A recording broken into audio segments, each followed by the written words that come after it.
ஒற்றைக்குடைய நேயர்களுக்கு சுப்பிரமணியனின் அன்பு வணக்கம். அன்று வந்ததும் இதே நிலா, இன்று வந்ததும் அதே நிலா, என்றும் உள்ளதும் ஒரே நிலா, இருவர் கண்ணுக்கும் ஒரே நிலா, இருவர் கண்ணுக்கும் ஒரே நிலா. இது பெரிய இடத்து பெண் படத்திலே அந்த முதல் பாகத்திலே வருகின்ற ஒரு பாடல், தலைவனும் தலைவியும் பாடுகின்ற ஒரு பாடல். இதே பாடல் பின்பகுதியிலே ஒரு சோக பாட்டாக மாறி வரும். அன்று வந்ததும் இதே நிலா, இன்று வந்ததும் அதே நிலா, இன்பம் தந்ததும் ஒரே நிலா, ஏங்க வைப்பதும் ஒரே நிலா. இந்த படம். இன்னொரு படம் நாடோடி என்ற ஒரு படம். அன்றொரு நாள் இதே நிலவில் அவர் இருந்தார் என் அருகே, நான் அடைக்கலம் தந்தேன் என் அழகை அறிவாயோ வெண்ணிலவே. இந்த 3 பாடல்களையும் எழுதியவர் கவியரசர் கண்ணதாசன். சரி, இந்த நிலையே கொஞ்ச நாள் கழித்து இன்னொரு படம் வருகிறது, இருவர் என்ற ஒரு படம். அந்த படத்திலே ஒரு பாடல் வருகிறது, வைரமுத்து எழுதிய பாடல். அற்றை திங்கள் அந்நிலவில் நெற்றி திரள நீர் வழிய கொட்ட பொய்கையாடியவள் நீயா நீயா என்று அங்கே வைரமுத்து எழுதிய ஒரு பாடல். அதற்கு பிறகு கொஞ்ச நாள் கழித்து இன்னொரு படம் வருகிறது, சிவப்பதிகாரம் என்ற ஒரு படம். அந்த படத்திலே யுகபாரதி எழுதிய ஒரு பாடல். அற்றை திங்கள் வானிடம் மல்லி செண்டோ நீரிடம், சுட்டும் திண்டல் கூவிடம், சொக்கும் ராகம் யாழிடம்.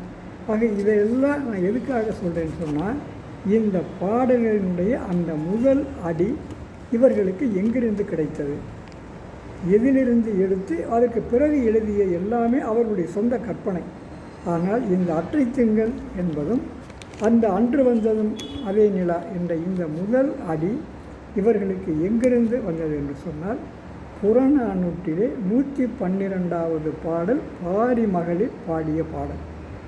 இங்கே திரைப்படங்களிலே வந்த எல்லா படங்களிலும் தலைவனும் தலைவியும் பாடுகின்ற காதல் பாடல் அங்கே இருக்கின்ற ஒரு சோக பாடலாக ஒன்று வரும். மற்ற எல்லாம் காதலிலே பாடுகின்ற திளைக்கின்ற பாடல். ஆனால் இந்த பாடல் அந்த புறநானூற்றிலே 2 பெண்கள் பாரி மகளிர் தன்னுடைய சோகத்தை பிழிகின்ற, சோகத்தை பகிர்ந்து கொள்ளுகின்ற ஒரு பாடல். ஒரு மிகப்பெரிய மன்னன் பாரி, பரம்புமலையை ஆண்டவன். பரம்புமலை என்பதுனா எங்கேயோ இருக்குன்னு நினச்சிக்கிற வேண்டாம், இன்றைக்கு இருக்கின்ற பிரான்மலை, சிங்கமுனை பக்கத்தில் இருக்கிற பிரான்மலை தான் அன்றைக்கு பரம்புமலை, பாரியின் நாடு.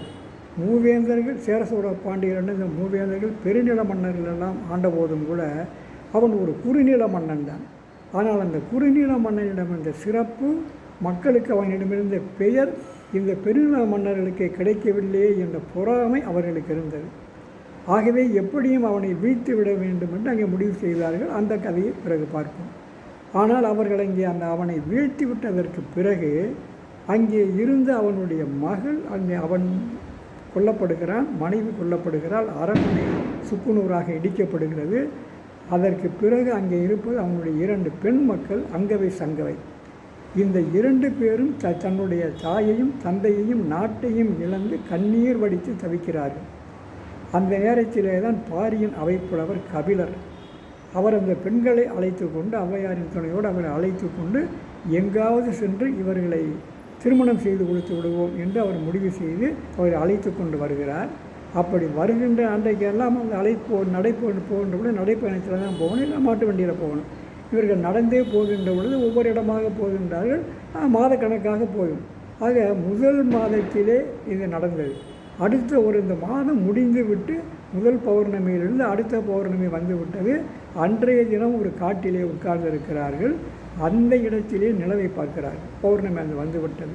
அந்த நிலவை பார்த்தவுடன் தான் அவர்கள் சோகம் தாங்க முடியாமல் பாடுகின்ற அந்த பாடல், அற்றை திங்கள் அவ்வெண் நிலவில் எந்தையும் உடையேம் எம் குன்றும் பிறர்கொளார், இற்றை திங்கள் இவ்வெண் நிலவில் வென்று எரி முரசின் வேந்தர் எம் குன்றும் கொண்டார் யாம் எந்தையும் இளமே. அதாவது அந்த நிலவில் போன மாதம் வந்த அந்த முழு நிலவிலே என்னுடைய தாய் தந்தையர் இருந்தார்கள், என்னுடைய நாடு இருந்தது, நாங்கள் என்னுடைய குன்றம் எல்லாம் எங்களிடம் இருந்தது.